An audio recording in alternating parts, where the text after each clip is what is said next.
Hello and welcome to Fidelity Connects. I'm Glenn Davidson.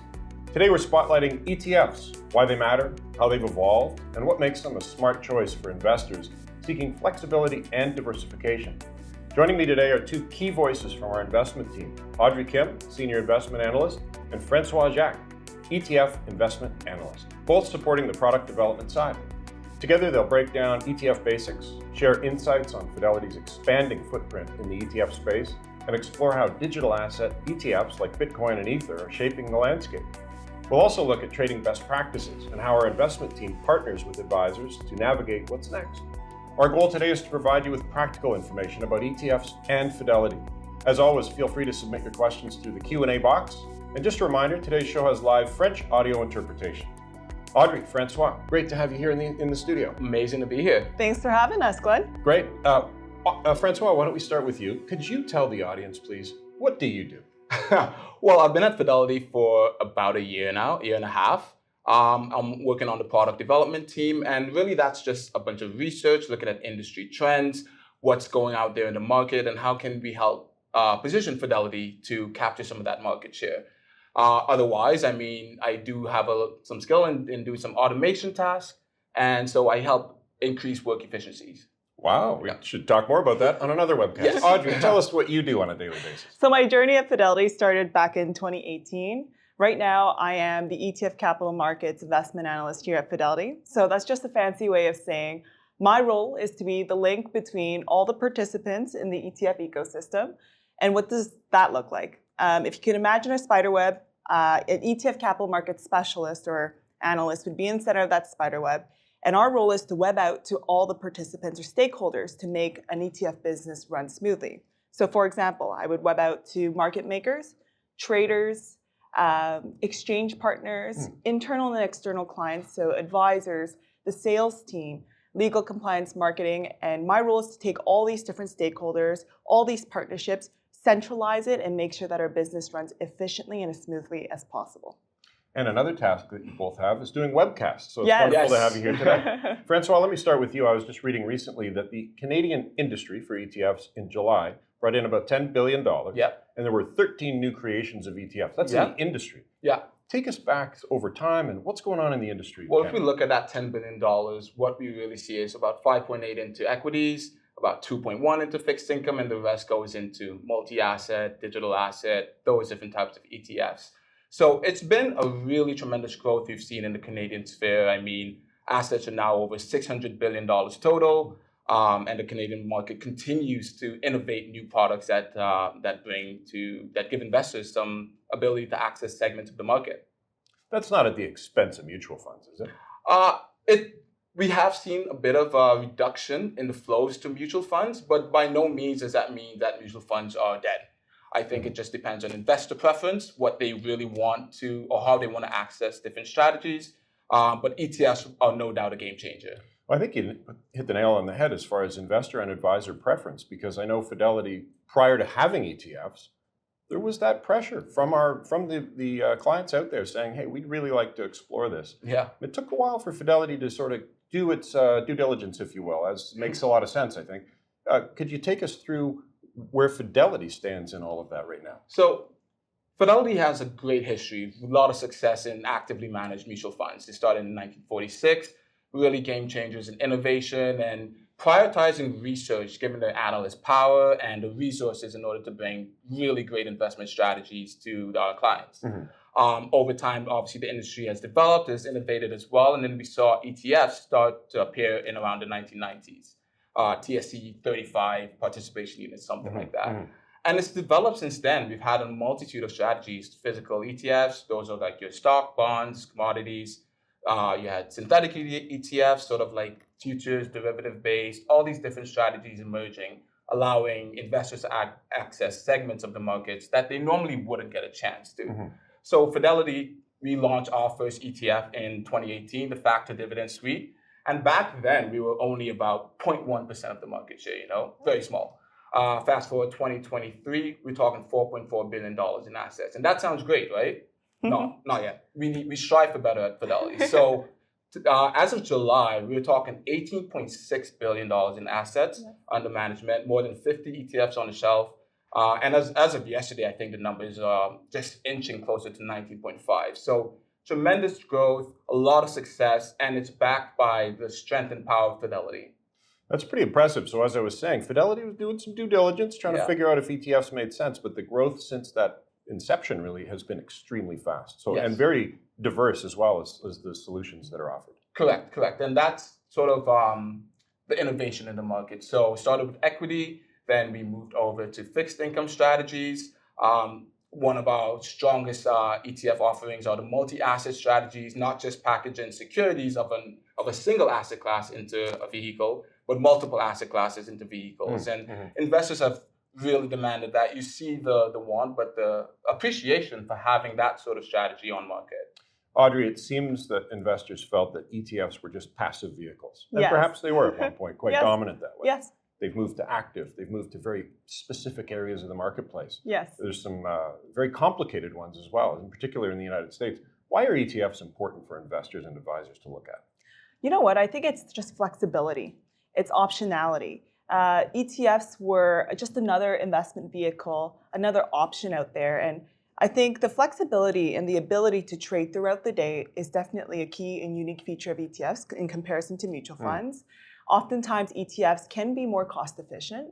The ability to have lower minimum investments. So, certain mutual funds can have certain minimum investments, whereas with an ETF, generally speaking, the minimum investment is just one share, right? So if an ETF costs $10, $50, your minimum investment is just that, right? So I think it's the level of flexibility and optionality ETFs bring that has really resonated, not only with, in the US, but we're really seeing that in the Canadian landscape.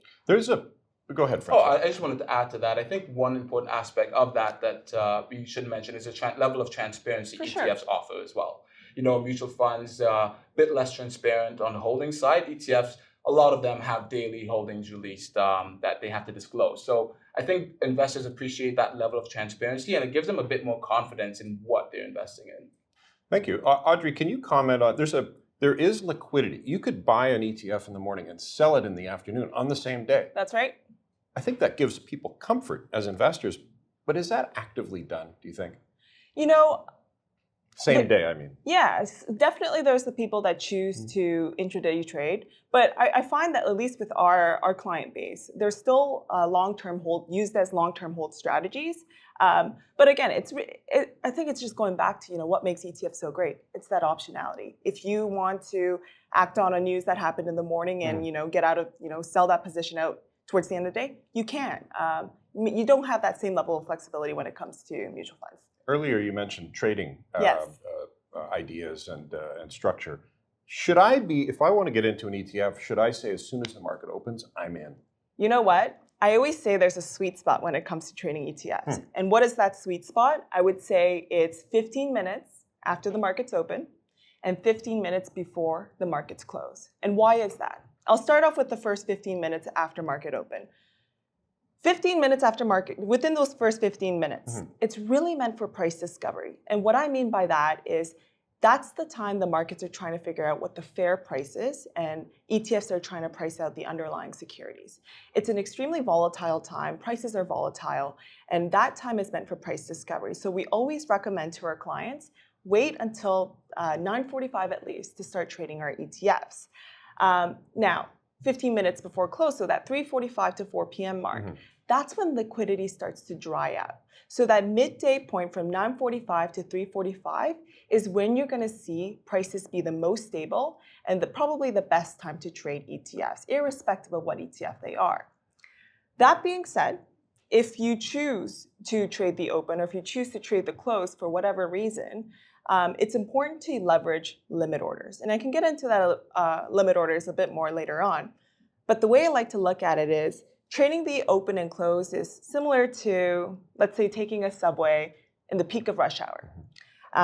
You could do it. You probably will get to where you need to get to. But the thing is, you might run into some unexpected situations. It might be a little bit more unpredictable. So I always say, in order to protect against slippage, use limit orders, because that will help you ensure that you're not transacting at unexpected prices. But another point that I want to make here is creation and redemption cutoff times. So different ETF issuers and different ETFs will have different creation redemption cutoff times. And these times are important because this is the time where market makers are no longer able to submit creation orders or redemption orders with the ETF issuer. Could I interject? Yes. Could you define creation, please? Yes, a creation is when a market maker goes to the ETF issuer, like Fidelity, and asks for more units of a given Fidelity ETF in exchange for the underlying basket of securities. And then Fidelity would then, as the ETF issuer, deliver shares of an ETF, let's say FBAL, for example, to the market maker. And the market maker is then using that creation mechanism or redemption mechanism to inject liquidity. Creation because of demand. Exactly, exactly. So those cutoff times, kind of going back to the cutoff times, they're very important because once that cutoff time passes, market makers can no longer create or redeem shares of an ETF.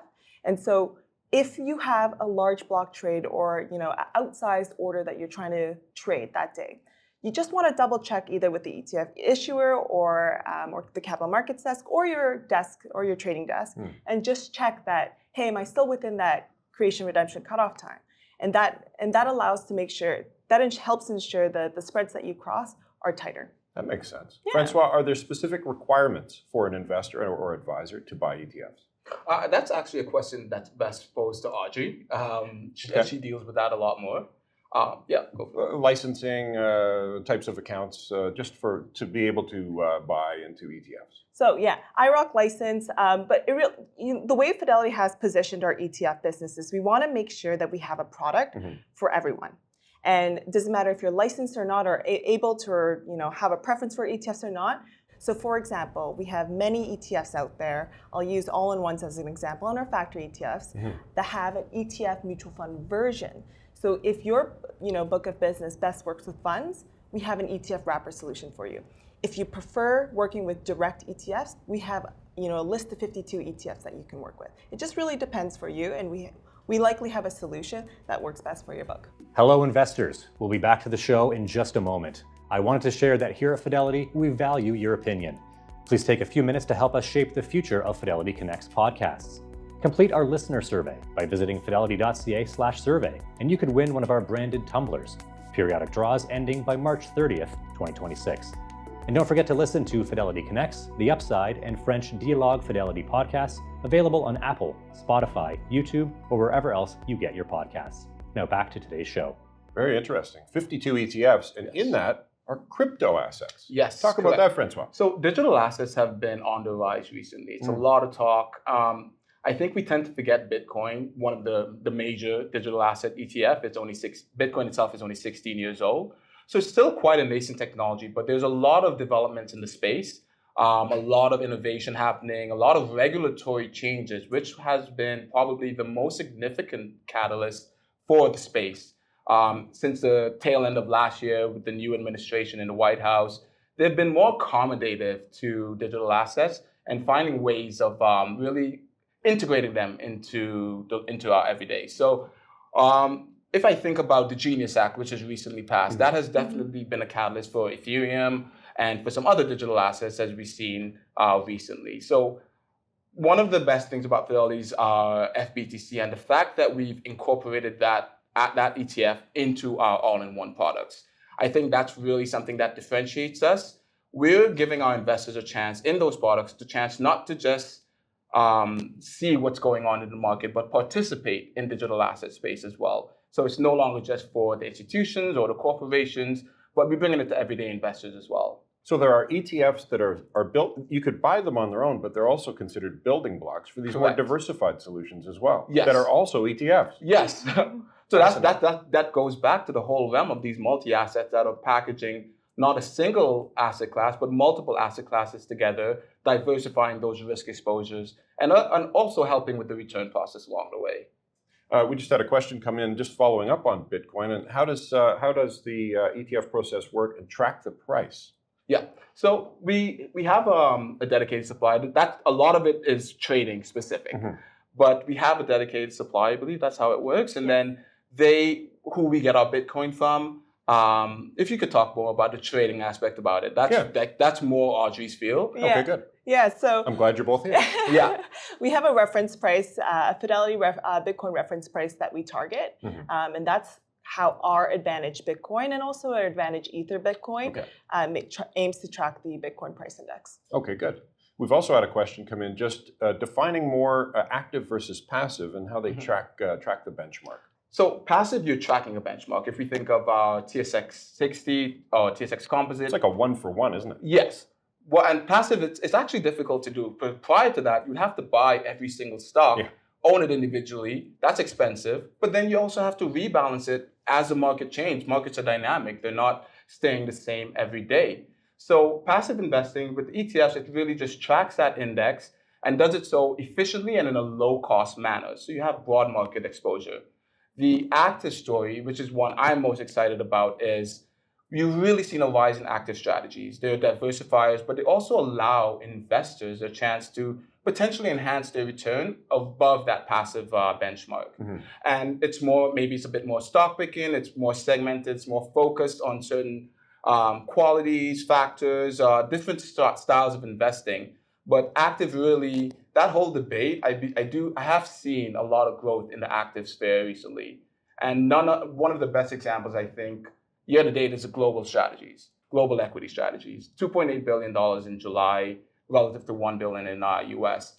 If you think of your home bias, you kind of know what's going on more closer to you. But when you think about investing internationally, it's harder to get the ideas. It's harder to know what companies are doing. And sort of the reliance on active managers who have those resources, who have the reach and the capabilities to go and investigate these companies and really pick the best solutions for a portfolio, that's where active really comes in. That's where the strength of active managers come in. Yeah. And Fidelity has been a pioneer of that. Our global reach allows us to really extend to all regions of the globe and know what's going on in markets outside of our domestic North American market. Very interesting. Because you said mutual funds are not dead, which is a good thing, can you talk high level? Are there any taxation differences between an ETF and a mutual fund? What I will say, I can't answer specifically, but the only thing I would say that generally there are some tax benefits to ETFs. And that's where I'll end it. And an investor can dig into that with their financial advisor, their tax exactly, and their tax specialists. Yeah. Interesting to look into.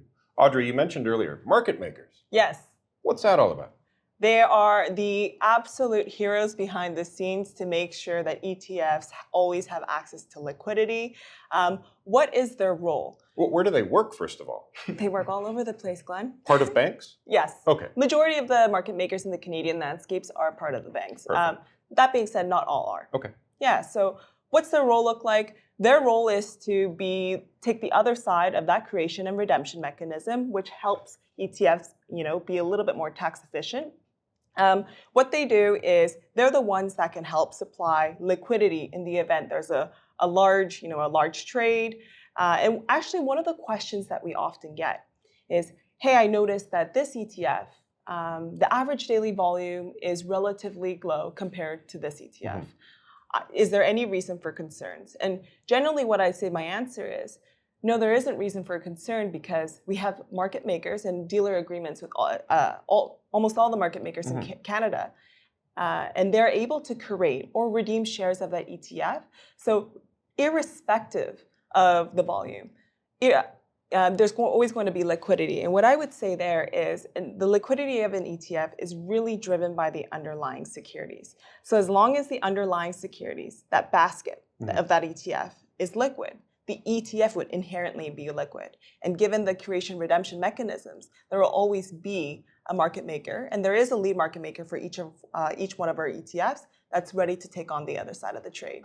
That must be an expanding business as well with the increase in ETFs in the Canadian market. For sure. Business. For sure. Just as your development as a team. For sure. Can you comment on that? Yes. So just the other day, I saw a few of our market making partners. I've asked them, how's life been going recently? And we've been keeping busy, lots of new ETF launches. So that's just more and more mandates that they're having oversight of. But that being said, that they have a lot of technological advancements in their business, so they're able to still remain efficient and have eyes on a lot of these ETFs. What I would say about Fidelity is Fidelity has a really great relationship with our market making partners. And that's one that I'm extremely proud of. So I feel confident knowing that if there's an ETF, one of our ETFs that have lower volumes than, let's say, another one of our ETFs, we have a designated lead market maker there that is contractually obligated to service and provide liquidity for that ETF. And an analogy that I always like to bring up is think of a grocery store and think about the inventory that's on the shelf. That's actually not all the inventory for that product in that grocery store. There's a storage room, a back room with a lot more inventory. If they need more beyond what's in their storage room, the grocery store can call up the issuer, ETF issuer, Fidelity in this case, and just ask for more, again, through that creation process or redemption process. So what you see on screen isn't actually the full liquidity of a given ETF. There's always layers of hidden liquidity. That's very interesting. Thank you. Francois, earlier you mentioned about bringing efficiency to the team. Is some of that efficiency tied into how the team works with market makers and helping advisors and not investors? Specifically with market makers, but how we do research, how we understand what's going on in the market. Really automating some of our workflow so that we can make decisions a bit faster. Are you AI? I'm ChatGPT secretly. Really, it's based on the work that they have done, by the way. So it's a lot of work that they've done previously to when I joined. I've just taken that and enhanced the workflow in a way that makes it a bit more faster for us to see what's going on, understand, be able to have more quality discussions and have this discussion here today, for example. So I think that has been a strength. It's not a strength but for myself, but in terms of Fidelity's idea of how they invest in employees, how they invest in technology, and what they believe the industry is going or heading to in the future, and innovating solutions that make it more efficient for ourselves, but also for our clients. Oh, thank you. I think when ETFs started to become even bigger in Canada, there were investors who were concerned that if there's that liquidity or perceived liquidity of I can buy and sell in the same day, that may be a strain on the portfolio manager. But it's really not, because this is between buyers and sellers in the open market. Correct. It's not like a mutual fund that needs cash generation should there be a redemption. Correct. That's happening. Can you talk more about that, Audrey? Correct. So there's two ways in which a creation or redemption can happen, in kind or in cash. So again, there's two layers of liquidity as well, secondary market and the primary market. So that secondary market transactions is exactly what you just spoke about there. It alleviates kind of that the strain on the portfolio manager, and hence why ETFs are perceived to be more tax efficient than other investment vehicles. Makes sense. Francois, you're on the product development side. Yes. You can't tell the audience what we're going to do next, but you could talk about trends, and you could talk about the strengths that Fidelity has that could contribute to that. Recently, I was reading about single stock ETFs in the United States, and I'm not suggesting that Fidelity's going there, but it's interesting to see from passive to active to very specific parts of the market, now to single stock, leverage, inverse leverage. It's getting quite complex. What do you see as far as the future for the ETF business? So, I think I look back at what we've done from 2018, factor ETFs, and we moved into some more active strategies. Recently, last year, we launched a derivative-based product, so FEPI, the covered call ETF. And then we continue to launch multi-asset strategies. We have the digital asset space covered and continue to explore things there. So while I won't go into the details or give away any secrets, what I will say is that given our strengths and our capabilities, I could only expect great things to continue coming to market from Fidelity. FEPI, let's talk about that briefly.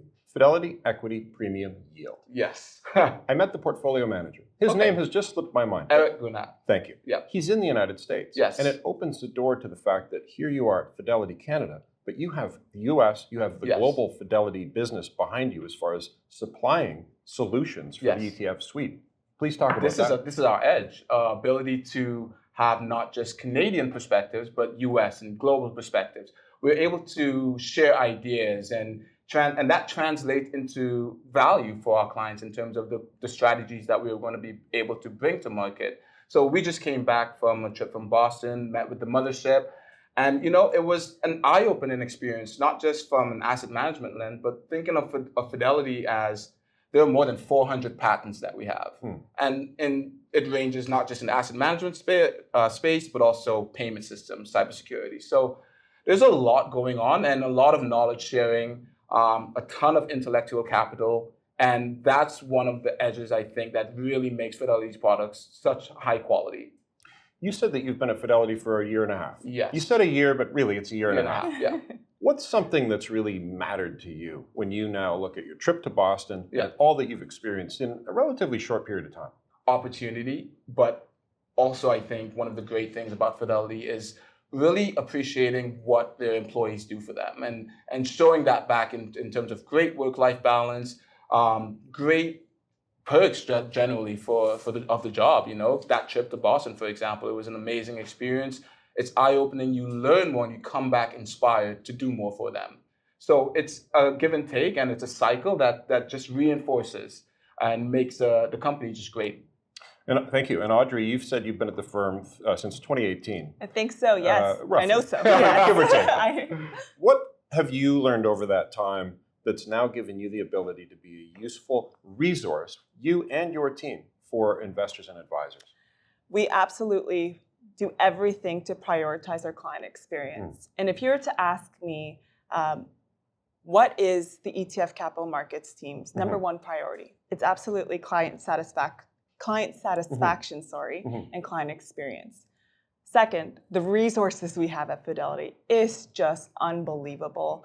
Francois and I just had the opportunity to go visit Boston and see all the wonderful and amazing things that Fidelity does from a global perspective. The resources we have at hand to ensure we are staying with the fast-moving industry, and the resources we have to maintain very strong relationships with our business partners so that our clients can have a good trading experience with Fidelity ETFs is just outstanding. Thank you for that. And you've both talked very glowingly about this recent trip to Boston and all that you've learned from them. But with the success that you both talked about of the Canadian marketplace, of Fidelity within the Canadian marketplace, they've probably learned a tremendous amount from you as well.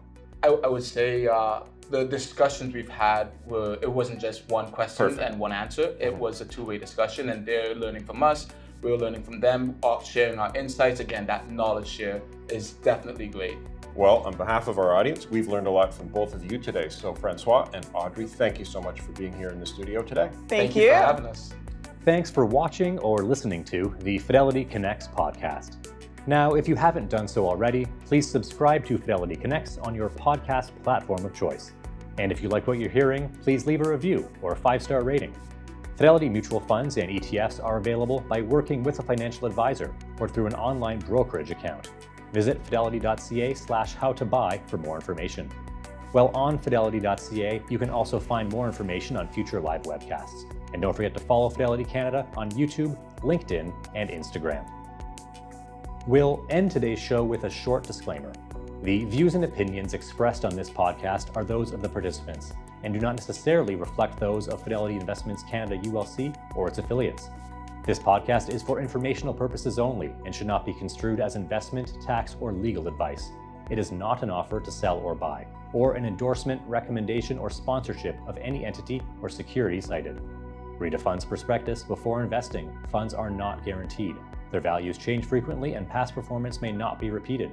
Fees, expenses, and commissions are all associated with fund investments. Thanks again. We'll see you next time.